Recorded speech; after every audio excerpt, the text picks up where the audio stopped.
Classes के इस digital मंच पे आपका स्वागत है और मेरा नाम है बलराम योगी। और पिछली क्लास में मैंने आपको मेवाड़ के इतिहास के बारे में बताया था और मेवाड़ के इतिहास के संदर्भ में मैंने आपको जो जैत्र सिंह थे उनके बारे में बताया था कि जैत्र सिंह के शासनकाल को मध्यकालीन मेवाड़ के इतिहास का स्वर्ण युग कहा जाता है।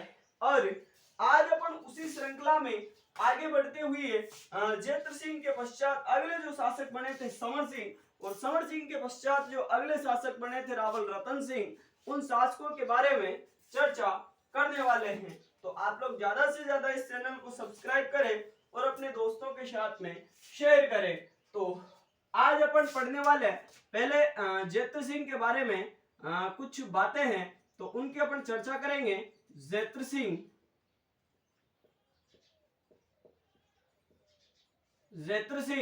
तो यह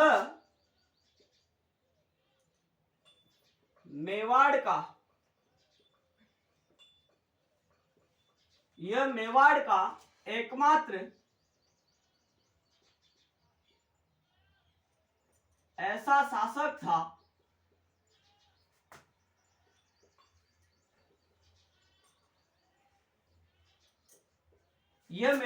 एकमात्र ऐसा शासक था जिसने दिल्ली सल्तनत के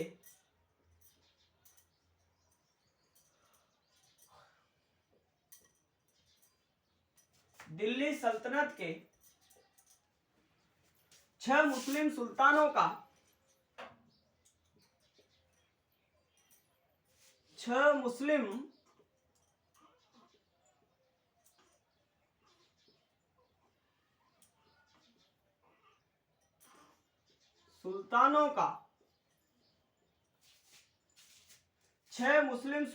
का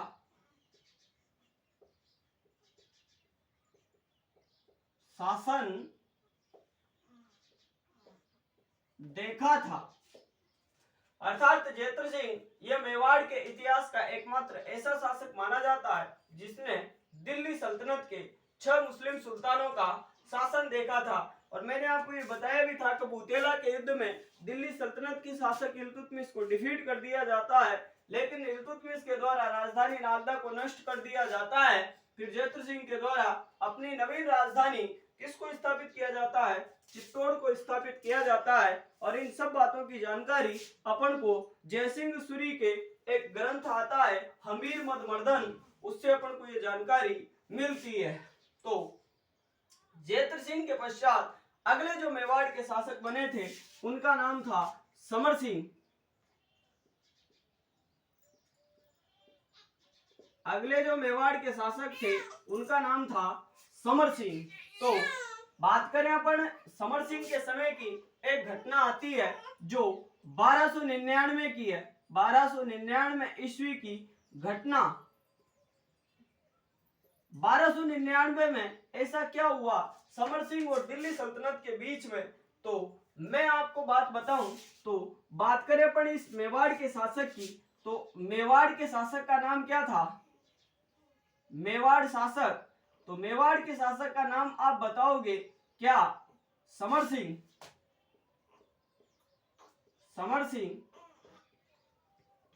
इधर अपन दिल्ली सल्तनत के शासक की बात करें, दिल्ली सल्तनत,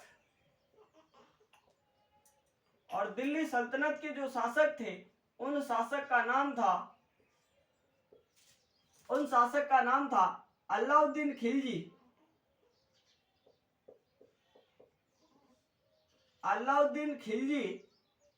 और अलाउद्दीन जो खिलजी थे इसके दो सेनापति का नाम उलुग खां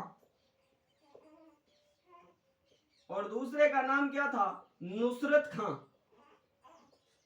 यानी अलाउद्दीन खिलजी के दो सेनापति थे, एक का नाम उलुग खां, दूसरे का नाम नुसरत खां। इधर समकालीन मेवाड़ के शासक समर सिंह। बात करें अपन गुजरात के शासक की, और गुजरात के शासक का जो नाम था वो क्या नाम था? कर्ण बघेला।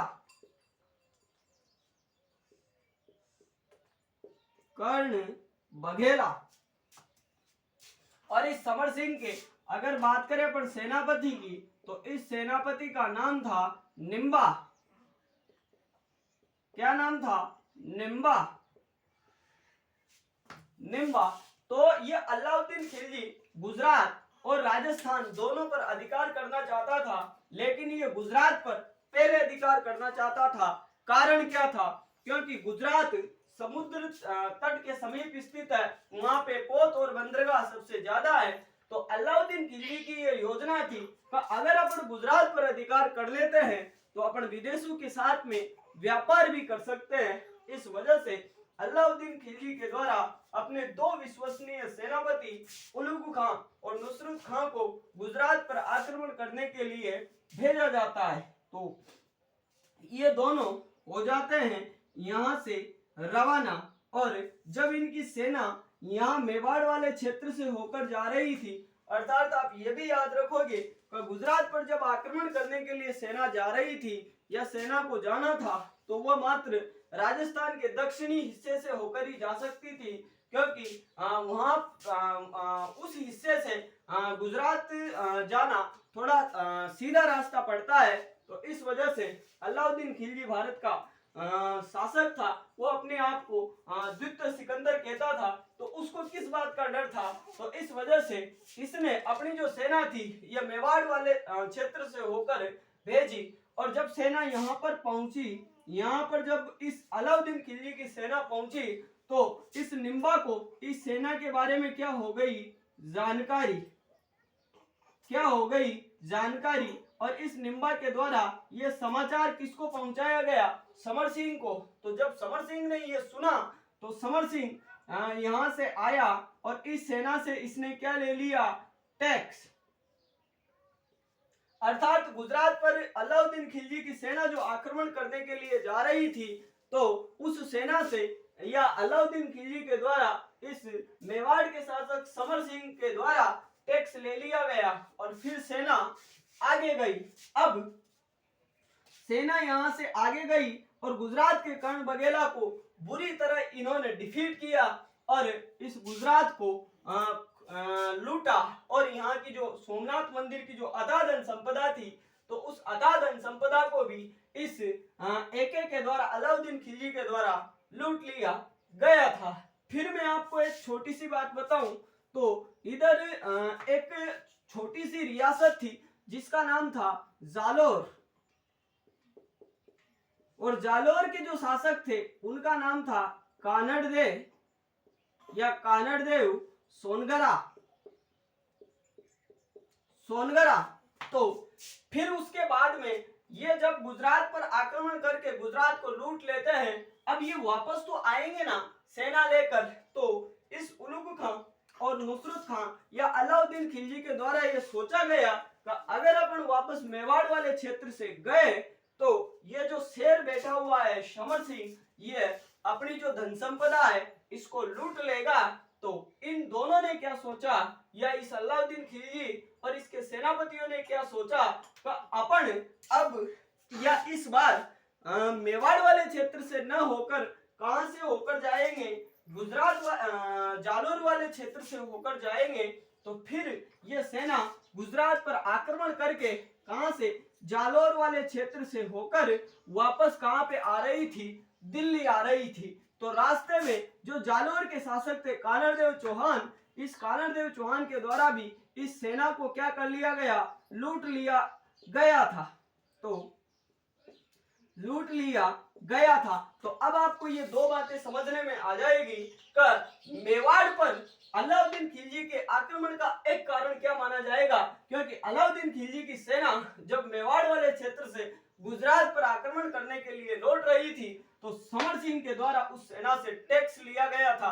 इस वजह से अलाउद्दीन खिलजी ने मेवाड़ पर रावल रतन सिंह के समय में वापस आक्रमण किया था, और 1303 का वो जो चित्तौड़ वाला शाखा है वो होता है। उसके अलावा जालोर की बात करें तो जालोर के जो कानड़देव सोनगरा थे, इनके द्वारा भी अलाउद्दीन खिलजी की सेना को लूट लिया गया था। इसी वजह से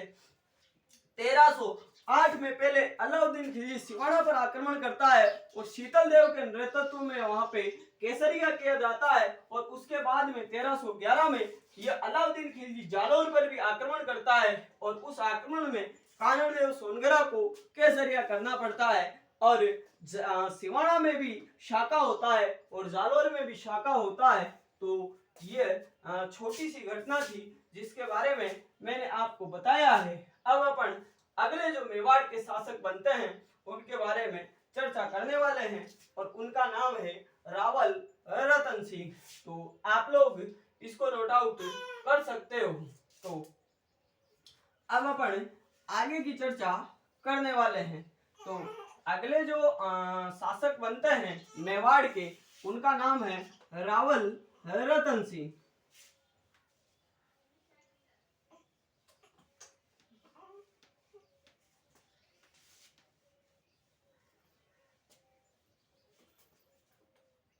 अगले जो मेवाड़ के शासक हैं उनका नाम है रावल रतन सिंह।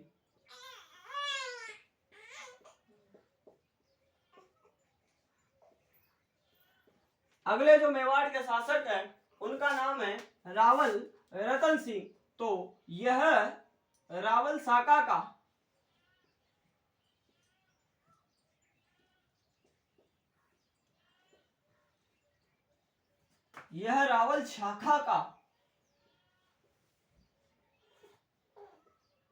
अंतिम शासक था।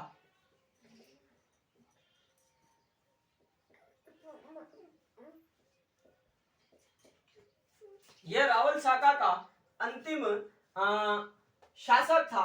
उसके अलावा अगर अपन बात करें तो इसके समय में जो अलाउद्दीन खिलजी थे, इस अलाउद्दीन खिलजी के द्वारा चित्तौड़ पर आक्रमण किया जाता है। तो अलाउद्दीन खिलजी के द्वारा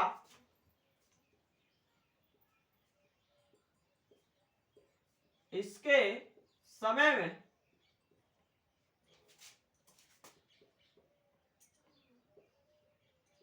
अलाउद्दीन खिलजी द्वारा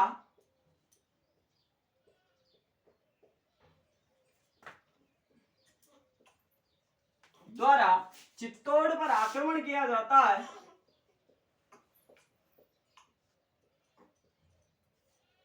चित्तौड़ पर आक्रमण करने के कारण, तो ऐसे कौन कौन से कारण थे जिसकी वजह से इस अलाउद्दीन खिलजी के द्वारा चित्तौड़ पर आक्रमण किया गया था? तो पहला कारण आप बताओगे साम्राज्यवादी नीति। क्या कारण था? पहले नंबर पे अगर अपन बात करें तो अलाउद्दीन खिलजी की साम्राज्यवादी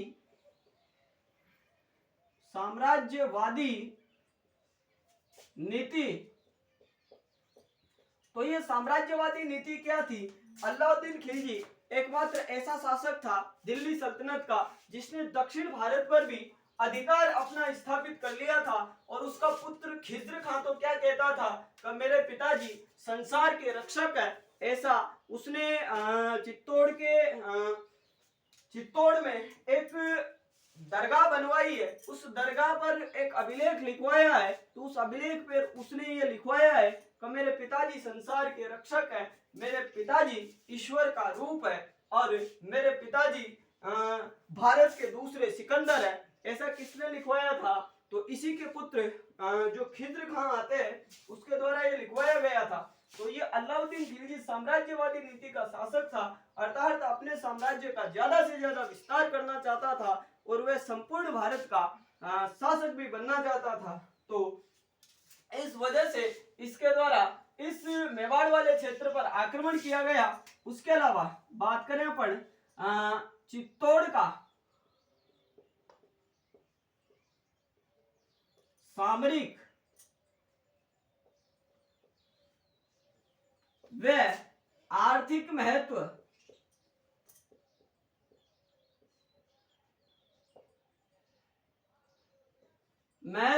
अब चित्तौड़ का सामरिक व आर्थिक महत्व, तो सामरिक में आप अगर बात करें तो समर का अर्थ युद्ध होता है। तो कहने का मतलब यह है जो चित्तौड़ का किला है वह इतनी ऊंचाई पर स्थित है कि उस पर शत्रु आक्रमण नहीं कर सकते।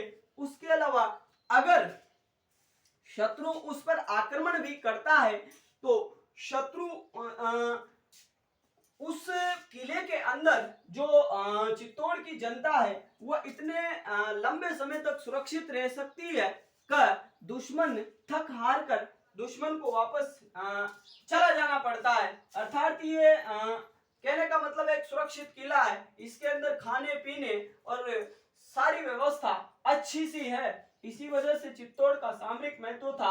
आर्थिक महत्व में आप जानते ही हो कि जैसे बात करें अपन मालवा की, तो मालवा मध्य प्रदेश में पड़ता है और मध्य प्रदेश में उस समय खेती बहुत अच्छी होती थी। उसके अलावा गुजरात, मैंने आपको बताया है कि गुजरात पर अगर अपन अधिकार कर लेते हैं तो वहां से विदेशों के साथ व्यापार करना आसान हो जाता है। तो अलाउद्दीन खिलजी ने ये सोचा कि यार अपन अगर चित्तौड़ पर आक्रमण कर लेंगे और अपना कोई बंदा चित्तौड़ पर अगर बिठा देंगे तो उस बंदे के द्वारा गुजरात पर और मालवा पर नियंत्रण रखा जा सकता है और मालवा पर नियंत्रण रखकर अपन जो अनाज है उस पर अधिपत्य स्थापित कर सकते हैं और गुजरात पर अपन अधिकार करके विदेशों के साथ में व्यापार कर सकते हैं। तो इस प्रकार से भी चित्तौड़ का सामरिक व आर्थिक महत्व था।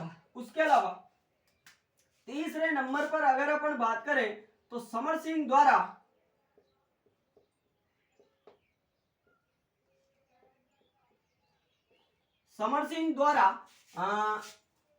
अलाउद्दीन खिलजी से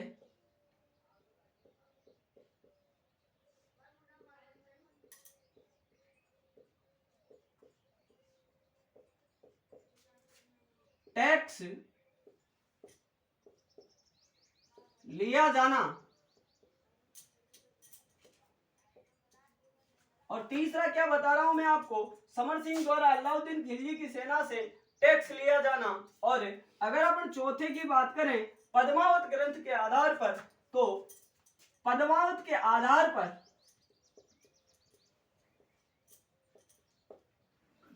ग्रंथ के आधार पर रतन सिंह की पत्नी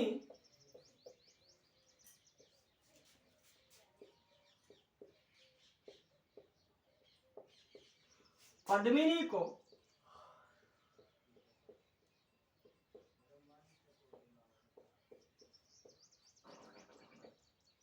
प्राप्त करना।